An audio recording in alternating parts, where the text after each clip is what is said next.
We are in a world of new technology, and people are responding to impressions, visual experiences, and yet I don't think there ever is going to come a time where the printed word is not needed. The first book that I wrote because I had been teaching an introductory course in theology to college students at the college level, and they were responding very well to it, and it was eye-opening information to them. That was at least the things that they would say to me. And so I wanted to get it down on paper so that I could use it and distribute it beyond my immediate classroom. That really was the beginning of my writing career. I could go on in talking about R.C. All the times I've had to listen to him preach, occasionally here at our church, many times in the Ligonier conferences through the years, have always brought me to a new understanding of some great biblical historic doctrine. What I really love best about R.C. is that his teaching is never an ivory tower theology suitable only for a seminary classroom. No, he makes the absolutely overwhelming, overarching decrees of God so understandable, so within the grasp of these parents pushing these wheelchairs. Many of you share the deep, deep gratitude for the vision of God that He has held up for us for these decades, and I don't think we can estimate the value of steadfastness in ministry like that. And so, R.C., we don't take lightly that the Lord has kept you faithful for these years and that you haven't messed up on us. And Vesta, thank you for being there to keep him straight and to be a wonderful team together. It's a remarkable thing.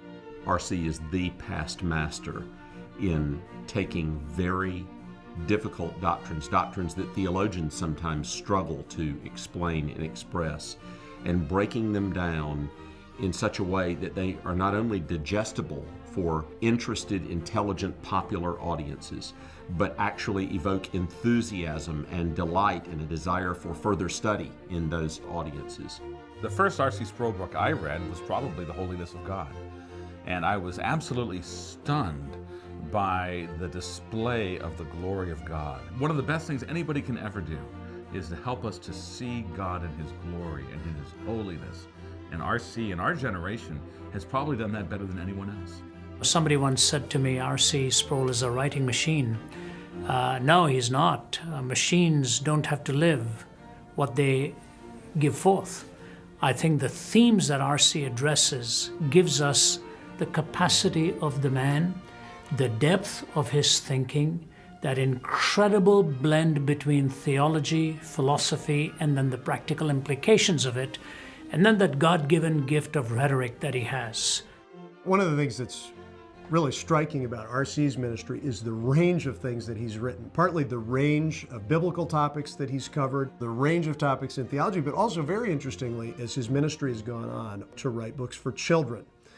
I think that's very characteristic of where R.C.'s heart is, wanting to encourage a rising generation to love the great doctrines of the Christian faith.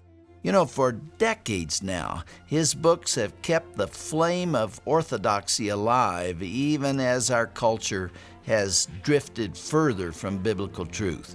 And I think the church is indebted to this man for his commitment to the historic Christian faith.